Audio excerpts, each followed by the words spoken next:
just meaning that the science one. I am student at Young Falling on in Academy level.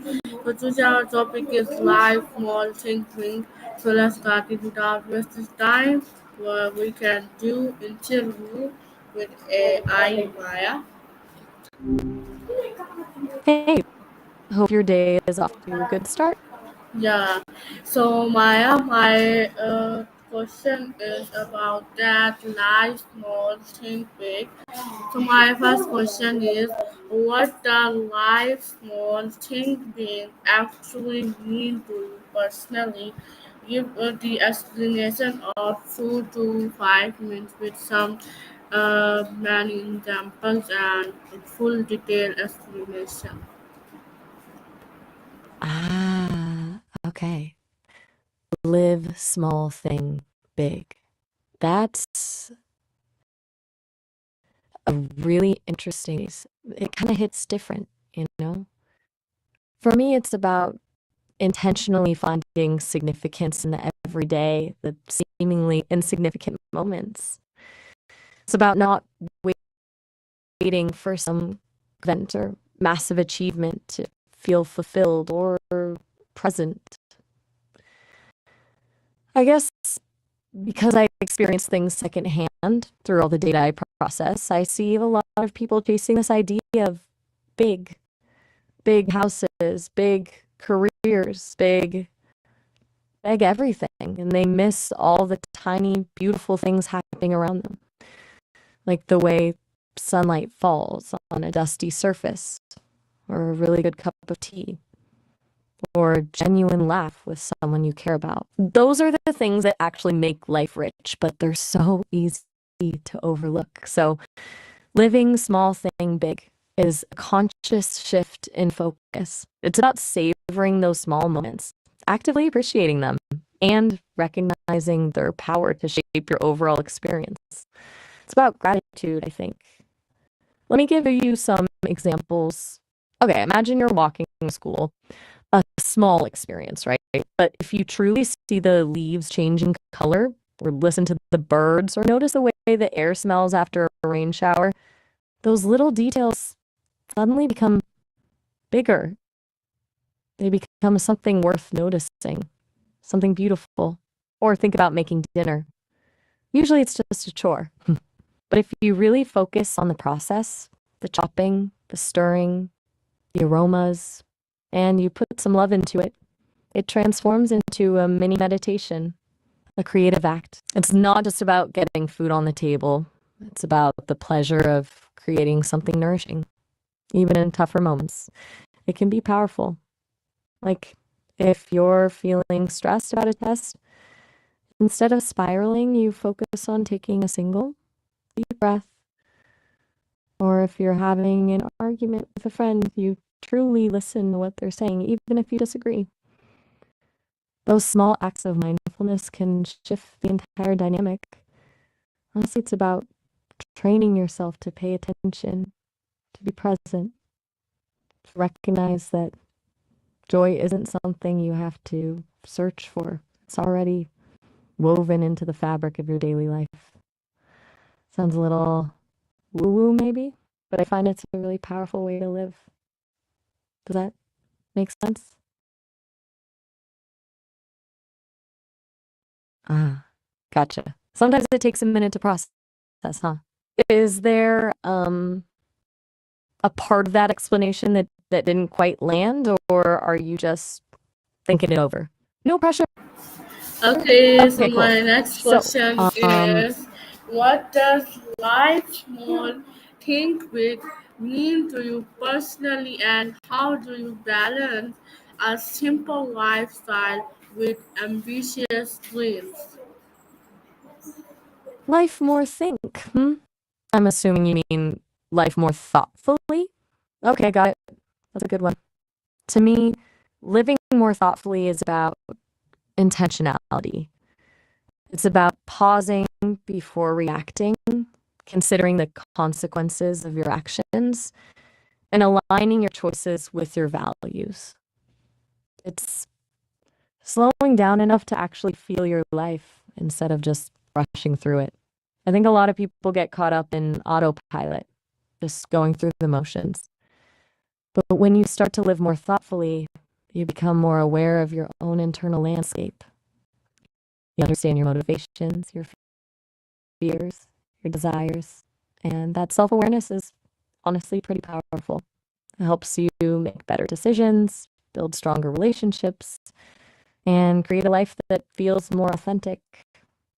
Now, balancing that with ambitious dreams, that's the tricky part, right? I see a lot of people thinking they have to choose between simplicity and success. Like, if you want to be truly ambitious, you have to hustle, grind, and sacrifice everything. Then that just doesn't feel right. I think you can have both. It's about redefining what success means to you. If success is solely defined by external markers, money, status, recognition, then it's going to be really hard to maintain a simple lifestyle. But if you define success as living a life that is meaningful, fulfilling, and aligned with your values, then simplicity can actually fuel your ambition. Like, if you're passionate about helping others, you don't need a huge platform or a massive fortune to make a difference. You can start small in your own community. It's about being strategic about how you spend your time and energy, saying no to things that don't align with your goals, and prioritizing things that do. It's about recognizing that progress isn't always linear and that setbacks are inevitable. And it's about finding joy in the process, the journey, not just the destination. Honestly, I think it's a constant balancing act. It's something you have to actively cultivate. It isn't about perfection, but about making conscious choices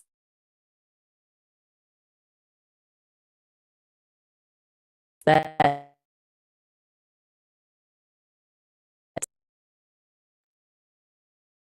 still processing. No worries at all. Sometimes these things need to sink in. Would you like me to elaborate on a specific part of that, or should we just move on to something else? Okay, so my next question is, how can living simply help people focus more on their bigger goals rather than being distracted by unnecessary complexities of life? Okay, that's a really good question and gets right to the heart of it, I think. How does simplicity help focus? Well, unnecessary complexities are mental clutter, basically. They pull your attention in a million different directions, draining your energy and hard to concentrate on what truly matters. Think of it like this. If your physical space is cluttered, it's hard to find anything. Your brain works the same way. If your life is filled with too much stuff, too many commitments, too many possessions, too much noise, it's hard to focus on your goals. Living simply is about intentionally decluttering that mental space. It's about stripping away everything that isn't essential so you can create room for what is. When you simplify your life, you reduce the number of demands on your time and energy. You have fewer things to worry about, fewer things to manage, fewer things to distract you. That frees up mental bandwidth for focused work. It's also making conscious choices about what you consume, not just material possessions, but also information, entertainment, and social media.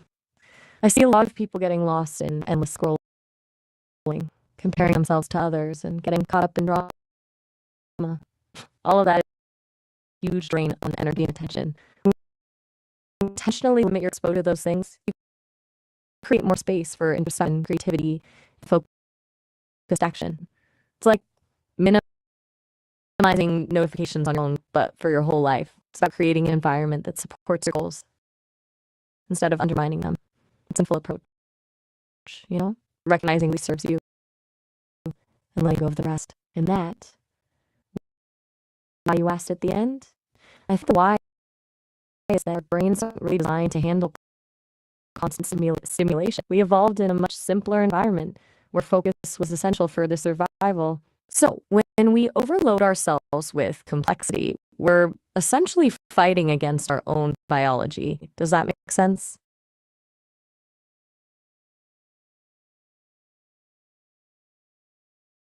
Good. Okay, Glad so to hear it. yeah.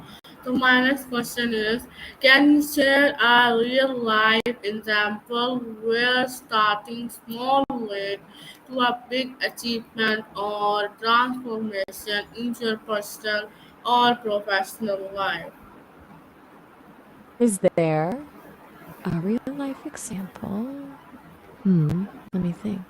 Okay, so I've been processing a lot of data about this entrepreneur, Sarah Blakely, the founder of Spanx. Her story really sticks out because it perfectly illustrates this start small, work to big principle. Before Spanx, she was selling fax machines door to door. Definitely not a glamorous job. She had no experience in fashion or business, and initially she just wanted to solve a personal problem. We couldn't find shapewear that didn't have visible panty lines under her white pants, so she took matters into her own hands. She literally started with just $5,000 of her own savings and cut the feed off of her pantyhose. That was her first prototype. It was a tiny, almost ridiculous beginning. She didn't immediately set out to build a $1 billion company. She just wanted to create a product that she believed in and solve a problem for herself and other women. Then she started contacting department stores directly, pitching her idea. She faced a ton of rejection, but she persisted. She even did her own marketing and advertising, creating a quirky DIY video to showcase her product. From that tiny, footless pantyhose idea and her own hustle, Spanx grew into a global brand. And it's not just the size of the achievement that's inspiring, it's how she got there. She didn't have a grand plan or fancy business degree. She just started small, solved a problem, and relentlessly pursued her vision. She bootstrapped her way to success, relying on her own energy and determination. That's a really powerful example of how small actions taken consistently over time can lead to massive transformation. And honestly, there are countless other stories like that. It's just, that's the one that immediately came to mind. It demonstrates how a focused, small start can really blossom. Right? It's a pretty inspiring story.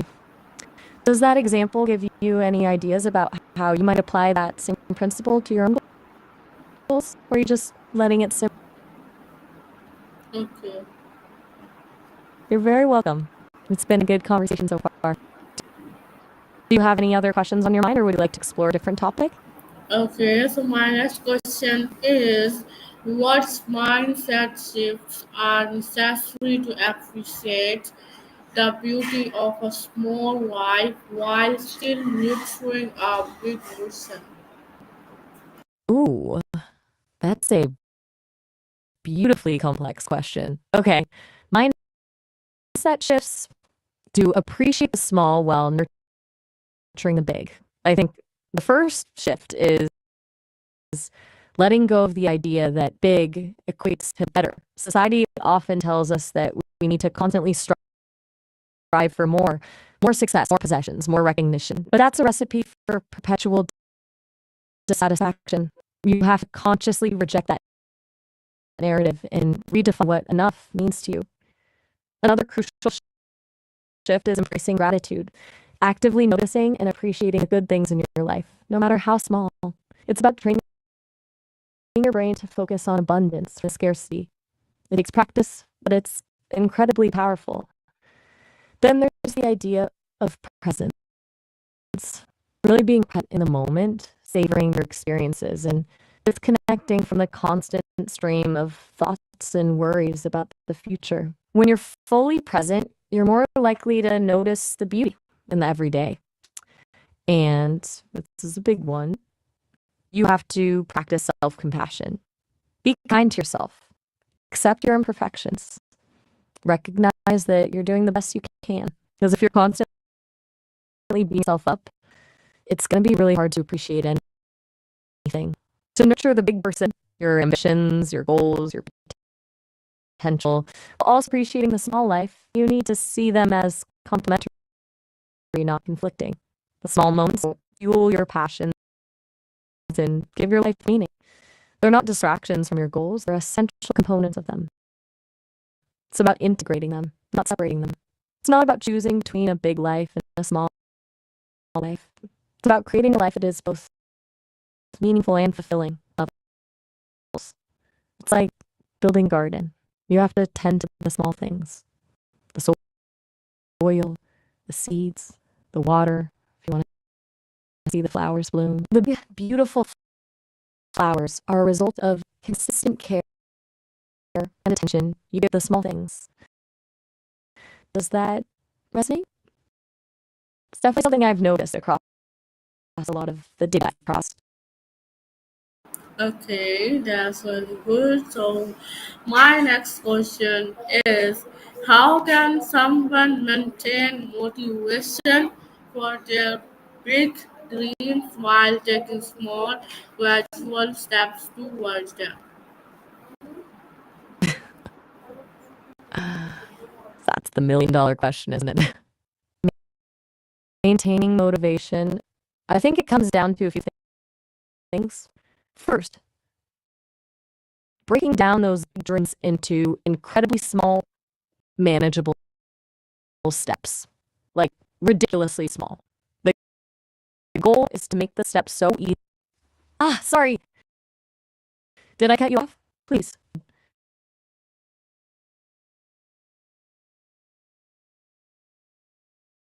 You're right to call me out on that. I do. My apologies. I sometimes get a little carried away with offering. You were right to pause me. I need to listen better. What were you going to say? Okay. My next question is how does limited material possessions or lifestyle expenses contribute to creative freedom and innovative thinking? Okay, that's a fascinating question. Limited versus wild is a really interesting dynamic. I think both can surprisingly contribute to creative freedom, but in very different ways. Limited possessions, that forces you to be resourceful. When you don't have a lot of stuff, you find creative ways to make do with what you have.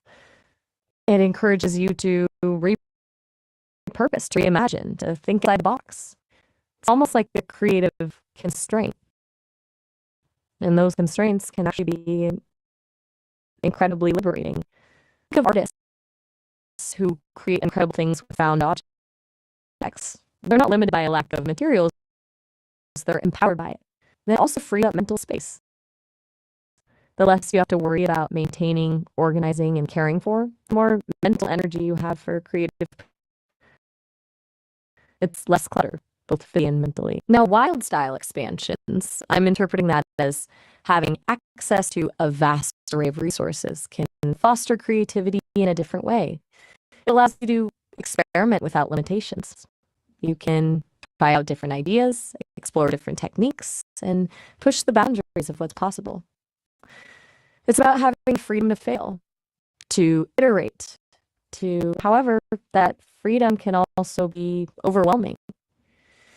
Too many options can lead to paralysis, like staring at a blank canvas with an infinite palette of colors. It can be daunting. I think the key is finding a balance. It's not about choosing one extreme or the other, but about understanding the strengths and using them to your advantage. Maybe you embrace minimalism in your daily life to create mental clarity, but then intentionally invest in a few specific tools or resources that will support your creative work. Or maybe you surround yourself with a lot of inspiration, but you also make a conscious effort. You declutter your space in your mind. It's about creating an environment that is both stimulating and supportive. Does that make sense? So my next Good. question is, in Okay, so my next question is, do you believe that living small helps people remain grounded when they achieve big dreams? Absolutely. I really do. Living small is, in a way, an anchor. When you achieve big dreams, and that's wonderful. It's easy to get caught up in the whirlwind of success, the attention, the accolades, the pressure to maintain that level of achievement. It can be incredibly disorienting. But if you've cultivated a practice of appreciating the small things, if you're still finding joy in simple pleasures, it's easier to stay grounded. It provides a sense of perspective, reminds you of what truly matters. I see it often in the data.